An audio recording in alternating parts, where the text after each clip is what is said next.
Hello my dear friends, welcome to our beautiful से channel Vigyan. तो आज की इस वीडियो में हम मोबिलिटी और कंडक्टिविटी इन दोनों के बारे में बहुत ही अच्छे से बात करने वाले हैं। तो आइए कहानी को शुरू करते हैं हमारा मोबिलिटी से। तो मोबिलिटी का अगर आप एक्चुअल डिक्शनरी मीनिंग ढूंढेंगे तो आपको मिलेगा इट इज क्या है, द एबिलिटी, क्या एबिलिटी, एबिलिटी टू मूव। मतलब आप लोगों को पता होगा कि जब करंट का फ्लो होता है तो चार्ज एक पॉइंट से दूसरी पॉइंट तक फ्लो करके जाता है। तो जैसे कि चार्ज के पास मूव करने की एबिलिटी है तो हम ये बोल सकेंगे कि चार्ज या फिर चार्ज कैरियर के पास क्या होता है, मोबिलिटी होता है।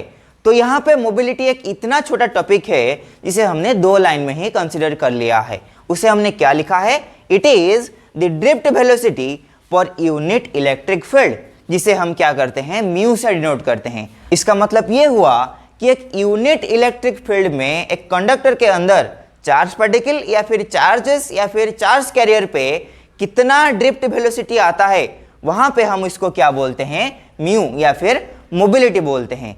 तो मैथमेटिकली हम क्या बोल सकते हैं, मोबिलिटी इक्वल टू क्या होता है हमारा, drift velocity for unit electric field. मतलब कितना ड्रिफ्ट वेलोसिटी हो रहा है और कितना इलेक्ट्रिक फील्ड में। तो वहां से अगर हम इन दोनों को हम डिवाइड करेंगे तो हमारे पास आ जाएगा क्या, मोबिलिटी यानी म्यू। तो ड्रिफ्ट वेलोसिटी का फॉर्मूला आप सभी को पता होगा। ड्रिफ्ट वेलोसिटी का फॉर्मूला क्या होता है, ड्रिफ्ट वेलोसिटी का फॉर्मूला होता है e divided by m into tau average. ठीक है, तो यहाँ पे अगर हम ड्रिफ्ट वेलोसिटी का वो फॉर्मूला को पुट करेंगे तो हमारे पास म्यू का वैल्यू आ जाएगा कितना, e divided by m into tau average. तो यहाँ पे नीचे है हमारा ई, मतलब 1/e। तो यहाँ पे ई हो जाएगा कैंसिल।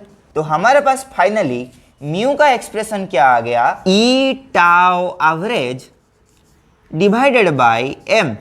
तो ये हो गया हमारा म्यू का फॉर्मूला। तो यहाँ पे देखिए, अगर ड्रिफ्ट वेलोसिटी को हम थोड़ा अरेंज करके लिखेंगे तो हम इसे ये लिख सकते हैं कि ड्रिफ्ट वेलोसिटी हमारा बनेगा e tau average divided by m into electric field. तो यहाँ पे देखिए, ये जो टर्म यहाँ पे बना इसी को तो हम म्यू बोलते हैं। तो यहाँ पे म्यू को सब्स्टिट्यूट कर सकते हैं। तो यहाँ पे हम क्या लिखेंगे, drift velocity equal to mu into electric field. तो ये म्यू क्या है, म्यू है हमारा मोबिलिटी। तो कंडक्टिविटी क्या है, कंडक्टिविटी को हम शॉर्टली ये बोल सकते हैं, ये रेसिप्रोकल ऑफ रेजिस्टिविटी होता है। तो रेजिस्टेंस और रेजिस्टिविटी इन दोनों के बारे में आपको पता होगा। रेजिस्टेंस क्या होता है, जब एक कंडक्टर में इलेक्ट्रिसिटी का फ्लो होता है तो वो कंडक्टर के पास अपने एक ऐसा प्रॉपर्टी होता है ताकि वो उस इलेक्ट्रिसिटी का फ्लो को रोक सके, और वही प्रॉपर्टी को हम क्या बोलते हैं, रेजिस्टेंस बोलते हैं। सिमिलरली अगर एक कंडक्टर का लेंथ हमारा यूनिट लेंथ हुआ और उसका cross sectional area unit area हुआ तो वहां पे जो हमारा रेजिस्टेंस होगा उसे ही हम क्या बोलते हैं, रेजिस्टिविटी बोलते हैं। सिमिलरली हम ये बोल सकते हैं कि एक कंडक्टर का जब लेंथ यूनिट लेंथ हो जाता है और एरिया यूनिट एरिया हो जाता है तो वहां पे उस कंडक्टर में जो कंडक्टेंस मिलेगा उसे हम क्या बोलते हैं, कंडक्टिविटी बोलते हैं। तो कंडक्टिविटी क्या है, कंडक्टिविटी है हमारा रेसिप्रोकल ऑफ रेजिस्टिविटी। मतलब आपने ओम्स लॉ से ये पढ़ा था V equal to I R. ठीक है, तो ये R क्या है, R है हमारा रेजिस्टेंस। तो यहाँ से अगर हम R का वैल्यू को पता करना चाहेंगे हमारे पास आएगा V डिवाइडेड बाई I। तो जैसे कि हमारा रेजिस्टिविटी का रेसिप्रोकल होता है conductivity, similarly reciprocal of resistance होता है हमारा कंडक्टेंस, जिसे हम G से डिनोट करते हैं। तो यहाँ पे ये वाला एक्सप्रेशन यहाँ पे उलट जाएगा, मतलब यहाँ पे बनेगा I डिवाइडेड बाय V। तो ये हो गया हमारा क्या, कंडक्टेंस। तो जब हम रेजिस्टेंस पढ़ रहे थे तो वहाँ पे हमने रेजिस्टेंस का एक फॉर्मूला निकाला था। वो क्या था, वो था रो एल डिवाइडेड बाई ए। तो यहाँ से अगर हम रो का वैल्यू को पता करना चाहेंगे तो हमारे पास आ जाएगा क्या, R A divided by L. Similarly यहाँ पे अगर हम 1 रेजिस्टिविटी करेंगे तो यहाँ पे हमारा आ जाएगा कंडक्टिविटी। तो कंडक्टिविटी का वैल्यू हमारे पास आ जाएगा क्या, L divided by R A.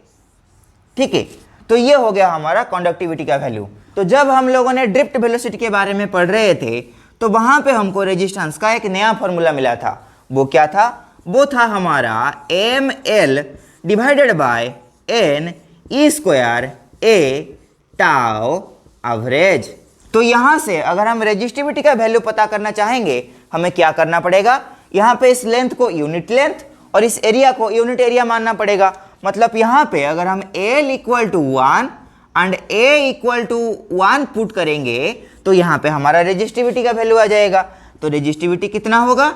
वो होगा हमारा M divided by N E square tau average, क्योंकि हमने L और A को 1 पुट किया है। ठीक है, तो यहाँ पे अगर हम रेसिप्रोकल ऑफ रेजिस्टिविटी करेंगे तो हमारे पास आ जाएगा कंडक्टिविटी। तो कंडक्टिविटी का वैल्यू हमारे पास हो जाएगा N E square tau average divided by M. तो ऐसे ही एक और इंटरेस्टिंग वीडियो के साथ मिलते हैं हमारा नेक्स्ट वीडियो में।